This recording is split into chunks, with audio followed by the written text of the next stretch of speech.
வலியற்ற varicose vein சிகிச்சை எளிய 30 நிமிட செயல்முறை 7207948735. பாஜகவின் தென் சென்னை தொகுதி வேட்பாளர் தமிழிசை சவுந்தரராஜனின் அறிமுக கூட்டம் சென்னை வேளச்சேரியில் நடைபெற்று வருகிறது.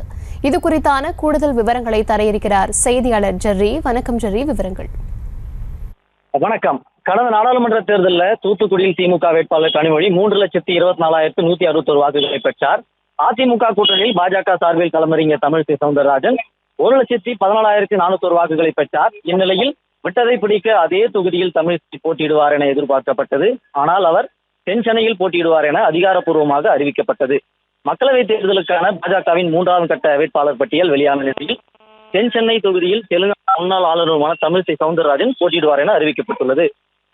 சென்னையில் வேளச்சேரியில் தென் சென்னை பாராளுமன்ற வேட்பாளர் அறிமுக கூட்டம் வேளச்சேரியின் பாஜகவினுடைய தென் சென்னை பாராளுமன்ற தொகுதி தேர்தல் அலுவலகத்தில் கட்சியின் தேர்தல் பணிக்குழு சார்பில் இந்நிகழ்ச்சி நடைபெற்று வருகிறது. சென்னை பாராளுமன்ற வேட்பாளர் தமிழிசை சவுந்தரராஜன் இந்நிகழ்ச்சிக்கு வருகை தந்துள்ளார். நிகழ்ச்சிக்கு வருகை தந்துள்ள தமிழிசை சவுந்தரராஜன் பட்டாசு வெடித்து ஆரத்தி எடுத்து கோலாகலமாக கட்சி தொண்டர்களால் வரவேற்கப்பட்டிருக்கிறார். அவருடன் கருநாகராஜன், காராத்தே தியாகராஜன் ஆகியோர் பங்கேற்றுள்ளனர். விவரங்களுக்கு நன்றி. வலியற்ற வெரிகோஸ் வெயின் சிகிச்சை எளிய 30 நிமிட செயல்முறை 7207948735. செய்திகளை உடனுக்குடனும் துல்லியமாகவும் தெரிந்து கொள்ள சப்ஸ்கிரைப் பண்ணுங்க.